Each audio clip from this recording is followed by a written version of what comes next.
Hi friends जय जगन्नाथ मु आलोक आज मोर आ गोटे नुआ ब्लॉग आपण मानू स्वागत। आज ब्लॉग रे आमे बुलिया जीवा चिलिका चिलिकार बड़कुल पांथ निवास। बड़कुल पांथ निवास जोड़ा आमर बालुगाठ रोचे 10-15 किलोमीटर रोचे। तो सेठू बाहर तो मु बाहर मो रूम रु कारण मुझे रूम रे अच्छी रेंट रे रोचे। तो मो रूम हूँ बालुगाठ जहाँ 4-5 किलोमीटर पछक रोचे। तो जहाँ टोटाल एठू मो रूम थारू माने बड़कुल पांथ निवास चिलिका टोटाल 20 कि 25 किलोमीटर भितर हम 20-22 भितर हम। तो एबे आसतु एबे आम बाहर एबे देखंतु फ्रेंड्स आमे बाहरी गलो एबे बड़कुल पई आ ये पछरे हमर बसल सिद्धिकांत हमर स्टाफ जणे एबे हम बाहरी गलो एठू केते किलोमीटर हबो 35 एति किलोमीटर हबो 20 घंटा हबो बोधे हो। एबे हम बाहरी गलो जस्ट जहाँ अध घंटा लागिवो एनएच रोड हो एबे बाहरीबा।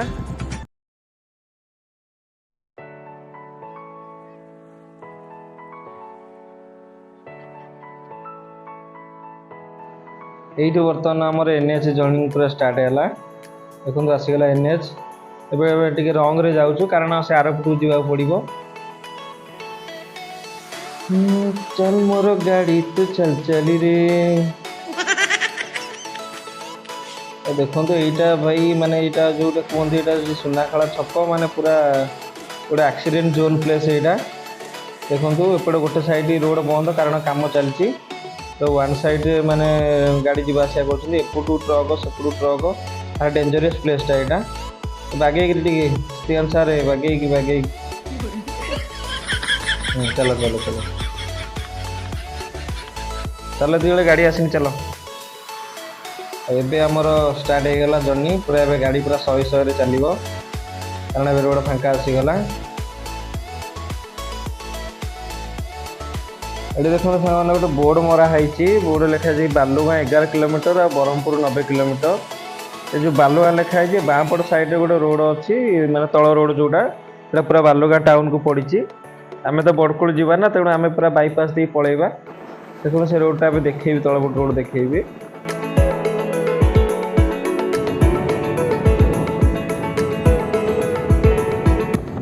यहाँ आसीगला से रोड जोड़ा बाँपट को पड़ी पूरा तलपट रोड बालुगाँ पूरा सीधा पड़ी ये 11 किलोमीटर बालुगाँ।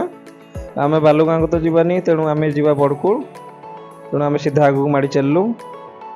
एबे देखो आसीगला जोड़ा गोटे ओभरब्रिज आसीगला जो बालुगाँ पूरा बाँपट को रही 5 किलोमीटर रही।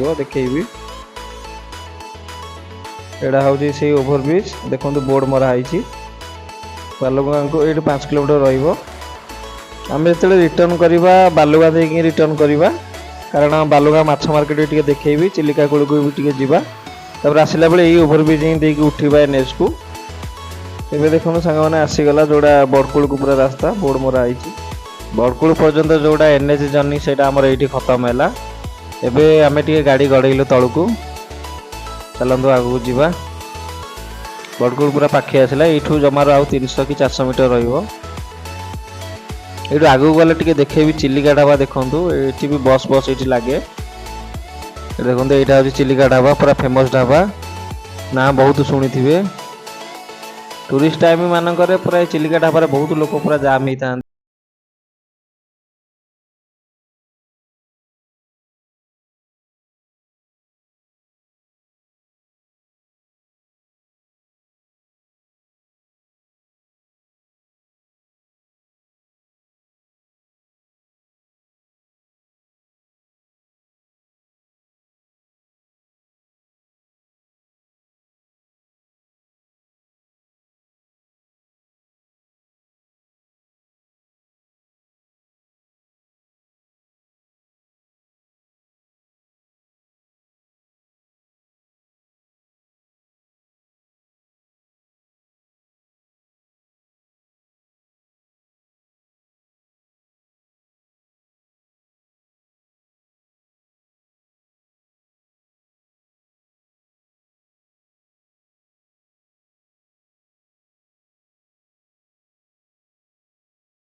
ଦେଖନ୍ତୁ ଏଇଟା ହେଉଛି ମାନେ ବଡ଼କୁଳ ପାନ୍ଥନିବାସର ଗଭର୍ଣ୍ଣମେଣ୍ଟ ବୋଟିଂ ପ୍ଲେସ୍। ଏଇଟା ସେଠୁ ଟିକଟ କାଉଣ୍ଟରରୁ ଆପଣ ଡାଇରେକ୍ଟ ଟିକଟ କରିକି ଏଠିକି ମାନେ ଆସିବେ, ଏଇଠୁ ହିଁ ଲଞ୍ଚ ଯିବ। ଦେଖନ୍ତୁ ଏଇଟା ହିଁ ମାନେ ବୋଟିଂ ପ୍ଲେସ୍। ଟୋଟାଲ ପୁରା ତିଆରି କରାହେଇଛି, ମାନେ ଚାରିଆଡ଼େ ପାଚିରି ସଦୃଶ ହେଇଛି ଏବଂ ମଝିରେ ଗୋଟେ ବାଟ ରହିଛି ଚିଲିକା ଭିତରକୁ। ତାପରେ ପ୍ରାୟ ପର ହେଡ଼ ବୋଧେ ଟିକଟ ପିଛା ମାନେ 80 କି 100 ଭିତରେ ପଡ଼େ। ଦେଖନ୍ତୁ କେତେ ଜାଗାଟା ପୁରା କେତେ କ୍ଲିନ୍, ଆଉ ପଛପଟେ ଗୋଟେ ପାର୍କ ବି ଅଛି। ଚାଲନ୍ତୁ ଟିକେ ଆଗକୁ ଯିବା। ଏଠି ସାଇଡ଼ରେ ସବୁ ଛୋଟ ଛୋଟ ଲଞ୍ଚ, ୱାଟର ବାଇକ୍ ଏଗୁଡ଼ା ସବୁ ଲାଗିଛି।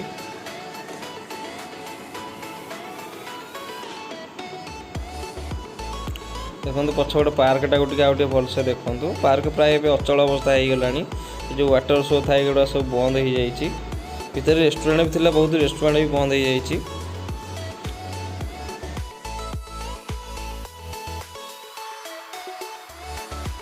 ଯେହେତୁ ରେନି ସିଜନ୍ ଲୋକ ବି ପ୍ରାୟ ନାହାନ୍ତି, ସବୁ ଲଞ୍ଚ ଆଉ ମାନେ ୱାଟର ବାଇକ୍ ଏଗୁଡ଼ା ସବୁ ଲାଗିଛି। ପ୍ରାୟ ସବୁ ଯାହାହେଲେ 10 ମାନେ 15-20ରୁ ଆରମ୍ଭ କରି 40-50 ପର୍ଯ୍ୟନ୍ତ ସିଟ୍ ବିଶିଷ୍ଟ ମାନେ ଯେଉଁଟା ଥାଏ ଏଠି ଲଞ୍ଚ ସବୁ ଲାଗିଥାଏ। ଏବଂ ପର୍ସନାଲ ଯେଉଁଟା କପୁଲ୍ ଲଞ୍ଚ, ଯେଉଁଟା ମାନେ 2 ଜଣ ବସିପାରିବେ କପୁଲ୍, ସେଇଟା ବି ବ୍ୟବସ୍ଥା ଅଛି। ୱାଟର ବାଇକ୍ର ବ୍ୟବସ୍ଥା ଅଛି।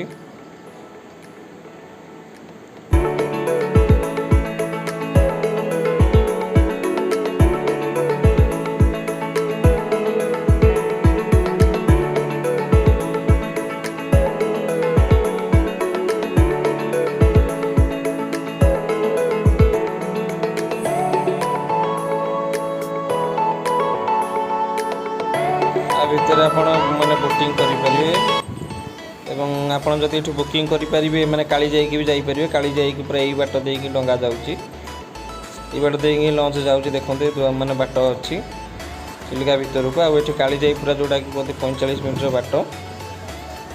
ଏଠୁ ଆପଣ ଗଭର୍ଣ୍ଣମେଣ୍ଟ ଲଞ୍ଚରେ ବି ଯାଇପାରିବେ, କି ସେପଟେ ଆର ପଟେ ଯେଉଁଟା ଅଛି ଆମର ମାନେ ପ୍ରାଇଭେଟ୍ ବୋଟ୍ ସିପ୍ ଯେଉଁଟା ଅଛି, ସେଠୁ ବି ଆପଣ ବୁକିଂ କରିକି ଯାଇପାରିବେ। ଦେଖନ୍ତୁ ଆଉ ଥରେ ଟିକେ ଦୃଶ୍ୟ ଦେଖିଦିଅନ୍ତୁ, କେତେ ସୁନ୍ଦର ଲାଗୁଛି, କେତେ କ୍ଲିନ୍ ହେଇଛି ଜାଗାଟା।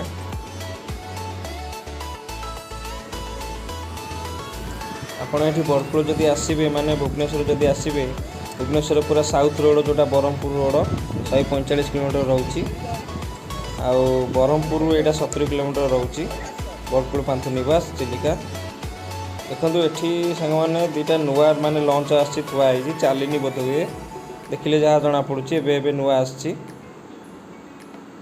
ଦେଖନ୍ତୁ କ'ଣ ଲେଖା ହେଇଛି, Odisha India's best kept secret. ମାନେ ଏଇଟା ଗଭର୍ଣ୍ଣମେଣ୍ଟ ଅଫ୍ ଓଡ଼ିଶାର, କାରଣ ଏଇଟା ହିଁ ମାନେ ଗଭର୍ଣ୍ଣମେଣ୍ଟ ଲଞ୍ଚ ଡିପୋ। ଏଇଠୁ ହିଁ ଗଭର୍ଣ୍ଣମେଣ୍ଟ ଲଞ୍ଚ ଯାଏ ଚିଲିକା ଭିତରକୁ। ଟୋଟାଲ ମାନେ ଚାଲି ନାହିଁ। ଦେଖନ୍ତୁ ତା ଭିତରେ ପୁରା ସବୁ ପ୍ରକାର ମାନେ ବ୍ୟବସ୍ଥା ଅଛି, ଆପଣ ବସିପାରିବେ, ଖାଇପାରିବେ। ଦେଖନ୍ତୁ ପଛପଟୁ ଟିକେ ଯିବା ତାର, ଏଇଟା ଦେଖନ୍ତୁ ତାର ପଛପଟ ପାର୍ଟିସନ୍, ଏଇଟା ଯେଉଁଟା ମାନେ ଇଞ୍ଜିନ୍ ସେକ୍ସନ୍ ପୁରା ନୂଆ। ଏବେ ମାନେ ଦେଖିଲେ ଜଣାପଡ଼ୁଛି ଯେ ଏବେ ରିସେଣ୍ଟ କିଛି ଦିନ ହେବ ଆସିଛି, ବୋଧେ 5-10 ଦିନ ହେବ। ଦେଖନ୍ତୁ ଏଠି ବି ଗୋଟେ ମାନେ ଛୋଟ ବ୍ରିଜ୍ ତିଆରି ହେଇଛି ମାନେ ଯିବାକୁ, ମାନେ ଲଞ୍ଚରେ ବସିବାକୁ। ଟିକେ ଆଖି ବୁଲେଇ ଦିଅନ୍ତୁ। ଏଇ ଯେଉଁ ଘରଟା ହେଇଛି ଏଇନା ସମ୍ପୂର୍ଣ୍ଣ ରୂପେ ମାନେ ଯେଉଁଟା ବାଉଁଶରେ ତିଆରି।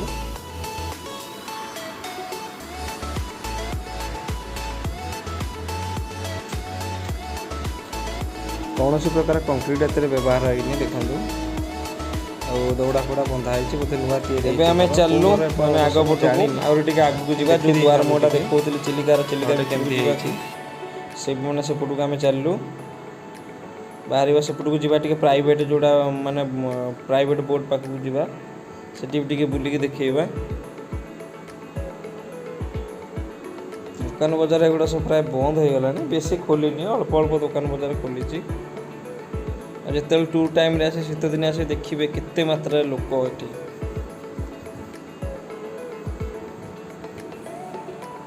ପୁରା ଫାଙ୍କା ଫାଙ୍କା ଲାଗୁଛି।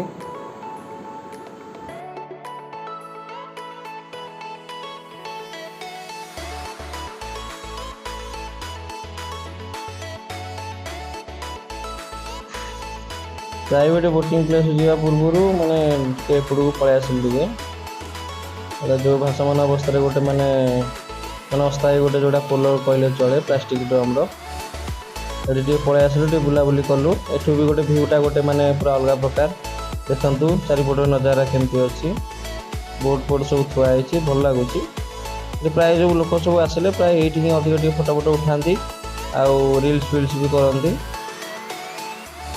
एबे जीवा एपटू टे बुलिकी जीवा से प्राइवेट बोटिंग प्लेस पाखक सेपटू देखिए सब डंगा केमी सब थुआई देखो ये गोटे दुकान टे पड़ी बहुत भल भल जिनस मैंने बिक्री हो नजर को आसला किसी तो जिनस नबार ना टे बुलेकी आपको देखी तो चलते आग पटक जावा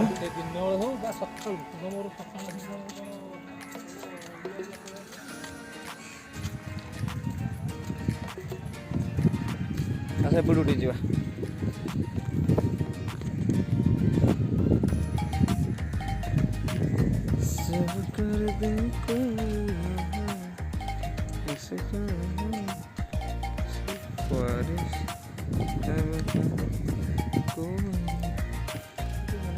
भिडियो कर ना पूरा मस्त लगे जगह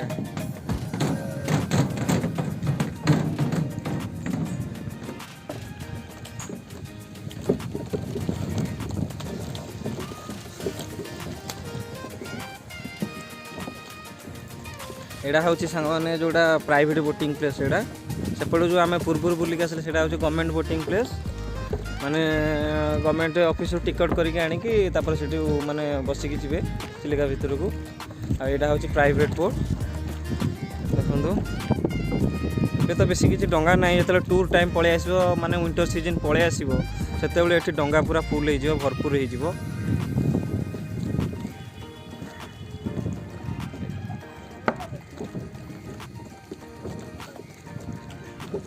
आ डंगारे जहाँ भी हेले काली जाई एठू माने अध घंटा 45 मिनट बाट घंटे भी लगी जाए पाखापाखि तापर देखो ये ब्रिजटा यहाँ बहुत पुराना ब्रिज यहाँ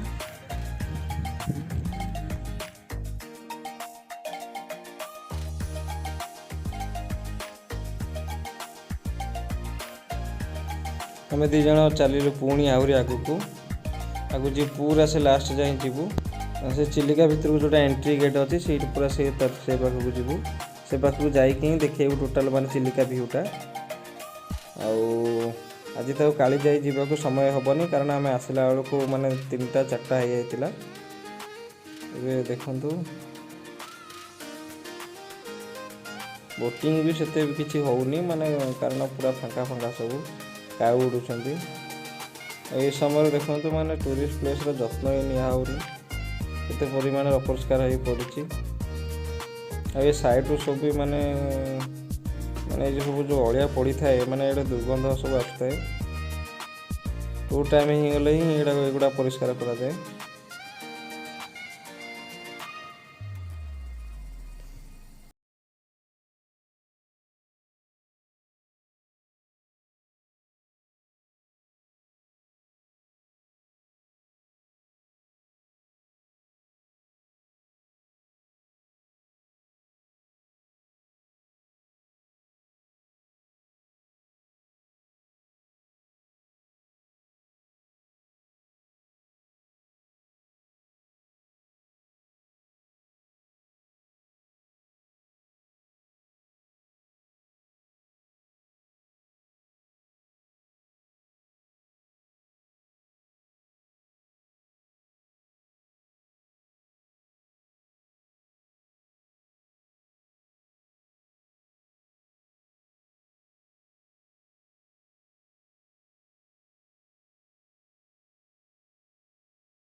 एबे माने टूर टाइम नुह बोली माने एगुड़ा सब पूरा फांका फांका लॉज भी सब फांका तापरे देखो एगुड़ाक माने प्राय केते गुड़ी घर आ भितर ना माने सब माने कलर फलर छाड़ी गलानी रिकलर हेनी ये देखो गोटे रेस्टोरेंट अच्छे रेस्टोरेंट माने कलर फलर छाड़ी पूरा धुआं हो गलानी एसी कॉन्फ्रेंस हॉल गोटे एटा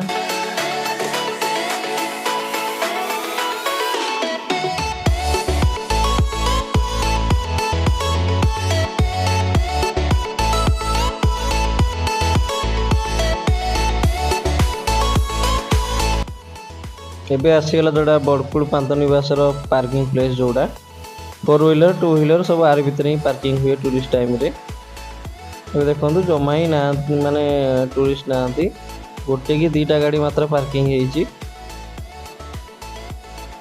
पूरा फांका फांका पूरा यहाँ हूँ जोटा एंट्री पॉइंट आम जब भितर पार्किंग करके आसता माने यही पट देकी एंट्री करके आसता ए जी पटे ही बाहर सीतिकांत आमर से आर पटे बुलिकी माने मत अपेक्षा करके छिड़ा आगे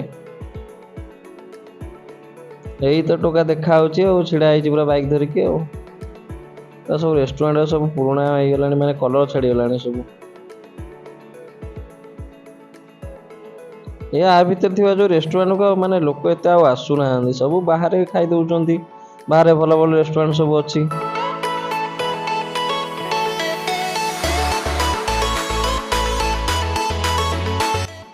एबे सीतिकांत सेपटे आर पटे बुलेकी पलि आसला छिड़ा अपेक्षा कर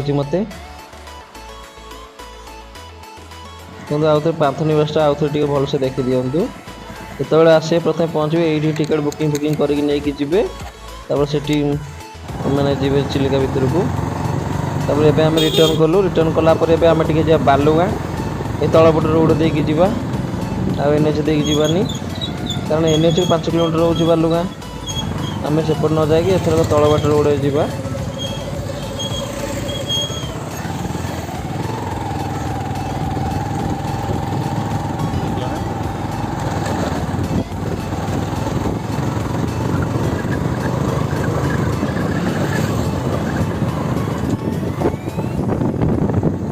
जो बापट साइड हूँ एनएचटा माड़ी चलू आम टाइम भी टी लेट है माने घर को जीवार अच्छी जल्दी टे काम अच्छी तेणु आम माड़ी चलू जल्दी जल्दी माड़ी चलू तापर माछ मार्केट भी टे जीवार अच्छी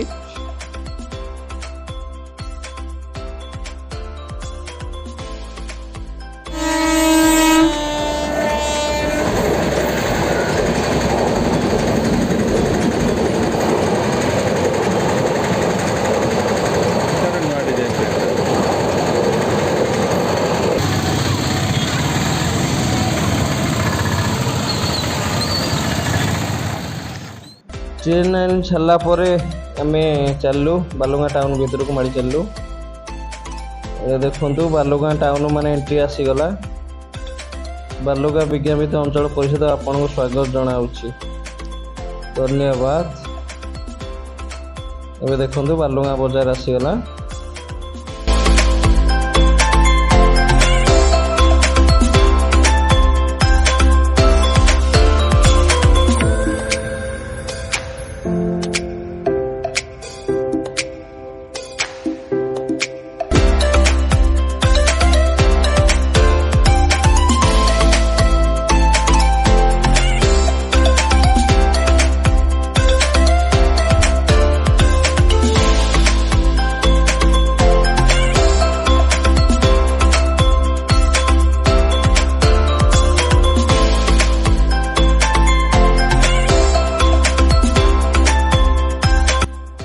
यहाँ हूँ माने बालुगाँ बजार जोड़ा मेन पॉइंट देखो मेन बजार यहाँ आम राइट को जीवा बाँ पटू गले एनएच बाणपुर राइट साइड गले चिलिका कूल आम राइट साइड को जीवा ये रोडटा माने सब गहली माने प्राय टाइम माने गहली थाए टाइम माने रोडटा आ ये बजारटा हूँ बहुत पुराना बजार माने ब्रिटिश अमलर बजार यहाँ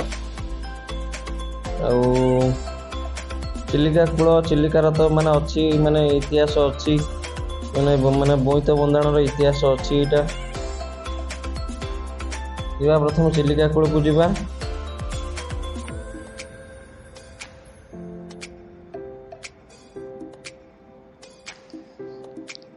ଦେଖନ୍ତୁ ଏଠି ତ ଗଭର୍ଣ୍ଣମେଣ୍ଟ ଲଞ୍ଚ ଫଞ୍ଚ କିଛି ନାହିଁ, ଏଠି ସବୁ ସେଇ ପ୍ରାଇଭେଟ ଡଙ୍ଗା। ଆଉ ଦେଖନ୍ତୁ ମୋଟର ଚାଳିତ ସବୁ ଡଙ୍ଗା ସବୁ ଥୁଆ ହେଇଛି କେମିତି ସବୁ। ଏଠୁ ବି ଲୋକ ଡାଇରେକ୍ଟ କାଳିଜାଇ ନଳବଣ ଏଠୁ ମାନେ ବୁକିଂ କରି ଯାଆନ୍ତି। ଦେଖନ୍ତୁ I love my Chilika, I love Chilika. ଯଦି କେବେ ଚିଲିକା ଆସନ୍ତି ତାହେଲେ ଏ ଜାଗାରେ ଫଟୋ ଉଠେଇବା କେବେ ବି ଭୁଲିବେନି। ଦେଖନ୍ତୁ ସେପଟେ ବଡ଼କୁଳ ପଟେ ଲୋକ ଥାଆନ୍ତୁ କି ନଥାନ୍ତୁ, କିନ୍ତୁ ଏଠି ପ୍ରାୟ ଟାଇମ୍ ଲୋକ ଥାଆନ୍ତି, କାରଣ ଏଠି ଟିକେ ମାନେ ଚିଲିକାର ଖୋଲା ହାୱାଟା ଟିକେ ବାଜେ, ବହୁତ ଭଲ ଲାଗେ, ମନକୁ ଶାନ୍ତି ଲାଗେ ଏଠି।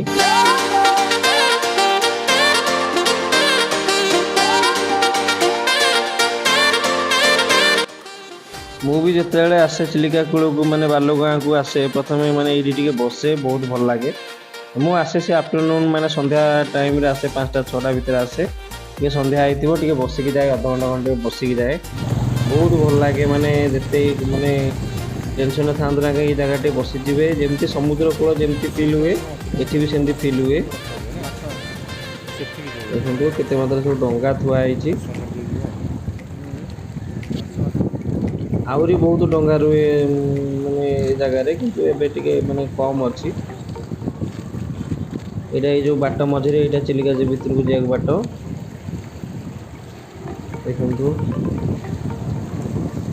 ଚିଲିକାର ସୌନ୍ଦର୍ଯ୍ୟ ଦେଖନ୍ତୁ, କାହିଁ କୁଆଡ଼େ ମାନେ କେତେ ଦୂରକୁ ଲାଗି ଯାଇଛି, ଯେମିତି ଆକାଶକୁ ଛୁଇଁ ଯାଇଛି ସେଇଭଳି ଦେଖାଯାଉଛି।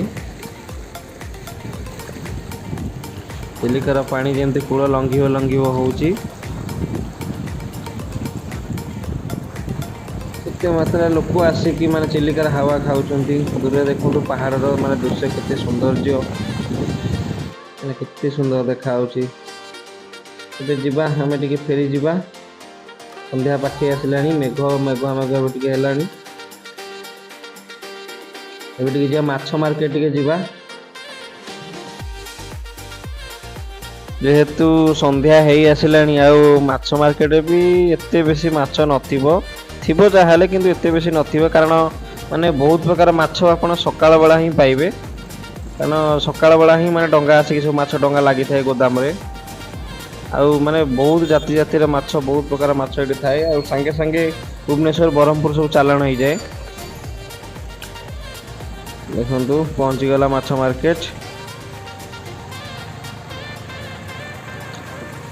ଏବେ ଯେତିକି ମାତ୍ରାରେ ସବୁ ଗୋଦାମ ହେଇଛି ତା ଭିତରେ ସବୁ ମୁଁ ଆପଣଙ୍କୁ ବୁଲିକି ସବୁ ଦେଖେଇବି। ଏଇ ସବୁ ଯୋଉ ସାଇଡରେ ମାଉସୀ ମାନେ ବସୁଛନ୍ତି ବଡ ବଡ ପନିକି ଧରି, ଆପଣ ଯଦି ଏଠିକି ଆସନ୍ତି ମାଛ ମାର୍କେଟକୁ ମାଛ କିଣନ୍ତି, ତେବେ ମାନେ ଏଠି ବନେଇବାକୁ ଦେଇଦେବେ, ମାତ୍ର ମାନେ କେଜି ହିସାବ 10 ଟଙ୍କା କି 15 ଟଙ୍କା ନେବେ। ମାନେ ଆରାମସେ ସାଙ୍ଗେ ସାଙ୍ଗେ ବନେଇଦେବେ। ଆପଣଙ୍କୁ ଯାଇକି ଆଉ ଘରେ ଆଉ ବନେଇକି ମାନେ କଷ୍ଟ କରିବାକୁ ପଡିବନି।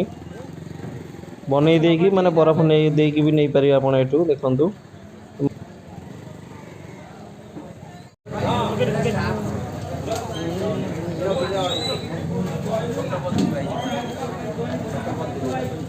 ନା ଚିଙ୍ଗୁଡ଼ି କେତେ ଅଛି? 430 ଟଙ୍କା।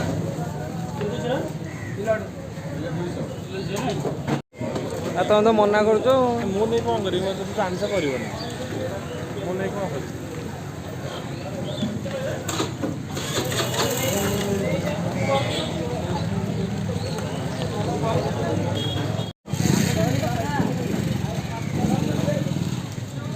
କଙ୍କଡ଼ା କେତେ ରାଣୀଗଡ଼? 140। ଆଉ ଜାଗେଲା କେଜି କେତେ ଅଛି?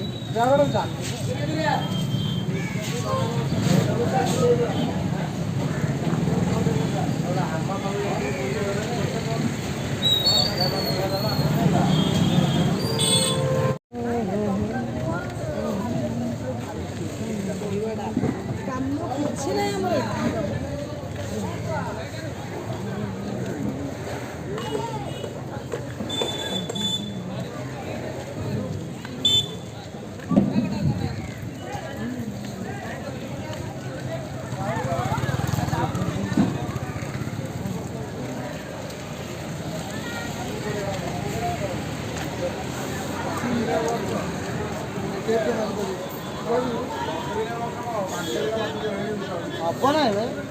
ଏ କୁଣ୍ଡଳ କେତେ କ'ଣ ଅଛି କେଜି?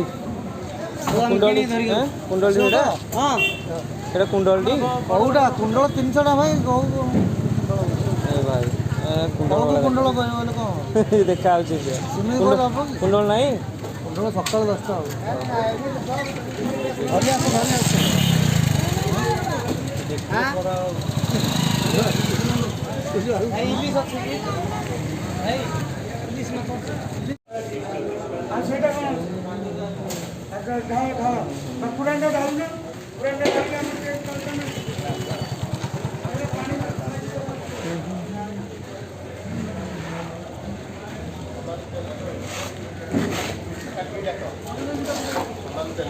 ଏନା କୁଣ୍ଡଳ ହବନି ଚିଙ୍ଗୁଡ଼ି କେତେ କେଜି ଅଛି?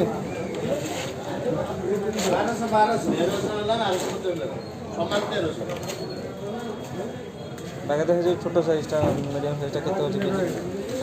360 ବଡ଼ ଅଛି 550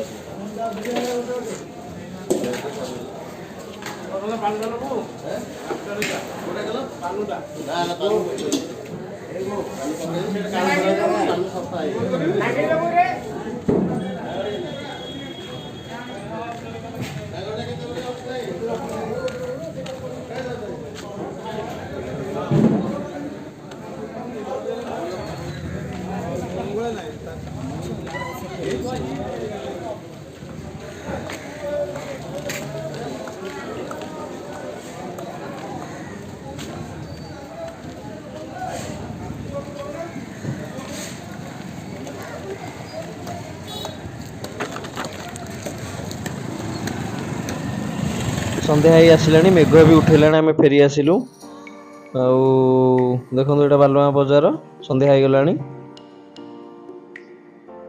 ଆମେ ଏବେ ସିଧା ଯିବା ଏ ରୋଡ଼ଟା ପୁରା ପଡ଼ିଛି ଏନ୍ଏଚକୁ ଆଉ ମା ଭଗବତୀ ମନ୍ଦିର ବାଣପୁରକୁ ଆଉ କେବେ ମାନେ ଆସିବା ଆଉ କେବେ ଯିବା ବୁଲିବାକୁ ବାଣପୁର ମା ଅଧିଷ୍ଠାତ୍ରୀ ଦେବୀ ଭଗବତୀ ଅଛନ୍ତି ତାଙ୍କୁ ଦେଖେଇବା ତ ଏବେ ଯେହେତୁ ବହୁତ ଜୋରରେ ମେଘ ଆସିଲାଣି ପୁରା ଦେଖନ୍ତୁ ଉପରୁ ପୁରା କଳା ଅନ୍ଧାର କରି ଆସିଲାଣି ଆମେ ଜଲ୍ଦି ଜଲ୍ଦି ଚାଲିଲୁ କାରଣ ପାଖରେ ରେନକୋଟ୍ ବି ଆମେ ଆଣିନଥିଲୁ ଓଦା ହେଇଯିବୁ ଆଉ ମାନେ ବାଟରେ ସେମିତି କିଛି ବଡ଼ ଦୋକାନ ଫୋକାନ ବି ନାହିଁ ଏନ୍ଏଚ୍ ସାଇଟ୍ ରହିବାକୁ ଜାଗା ନାହିଁ ପୁରା ଓଦା ହେଇଛି ବର୍ଷା ହେଲା ମାତ୍ରେ ଆମେ ପୁରା ବ୍ୟସ୍ତରେ ବାହାରୁଛୁ ଏବେ ଆସିଗଲା ଏନ୍ଏଚ୍ ଓଭରବ୍ରିଜ୍ ଆଉ ଏଇଟା ସିଧା ରୋଡ଼ ପଡ଼ିଛି ବାଣପୁରକୁ ଆମେ ତ ବାଣପୁର ଯିବାର ନାହିଁ ଏଇଠୁ ବାଁ ପଟକୁ ମାନେ ଏନ୍ଏଚ୍କୁ ଉଠିବାକୁ ରୋଡ଼ ଅଛି ଆମେ ଉଠିଯିବୁ ଏଇଠୁ ଆଉ ଏଇଠି ଜୋରେ ବର୍ଷା ପକେଇଲେ ମାନେ ଝିପିଝିପି ବର୍ଷା ପକେଇଲେ ଯେ ମୋ ମୋବାଇଲରେ ବର୍ଷା ପଡ଼ିଲାଣି କ୍ୟାମେରା ଉପରେ କିନ୍ତୁ ଦେଖାହେଉଛି ଦେଖନ୍ତୁ ତାପରେ ଆମେ ଏନ୍ଏଚ୍କୁ ଉଠିଲୁ ଏବେ ଜଲ୍ଦି ଜଲ୍ଦି ଯିବା ବର୍ଷା ହେବା ପୂର୍ବରୁ ପହଞ୍ଚିବାକୁ ପଡ଼ିବ ଆଉ ଆଜିର ଭିଡ଼ିଓଟି ଏଇଠି ସରିଲା ସାଙ୍ଗମାନେ ତେବେ ଆଜିର ଭିଡ଼ିଓ କେମିତି ଲାଗିଲା ସାଙ୍ଗମାନେ ନିଶ୍ଚୟ କମେଣ୍ଟ କରି ଜଣାଇବେ ଲାଇକ୍ ସବସ୍କ୍ରାଇବ୍ ବି କରିବେ ଆଉ ଜଗନ୍ନାଥଙ୍କ ଦୟାରୁ ମୁଁ ବି ଭଲରେ ଅଛି ଆପଣମାନେ ସମସ୍ତେ ଭଲରେ ଥାଆନ୍ତୁ ରହୁଛି ଜୟ ଜଗନ୍ନାଥ।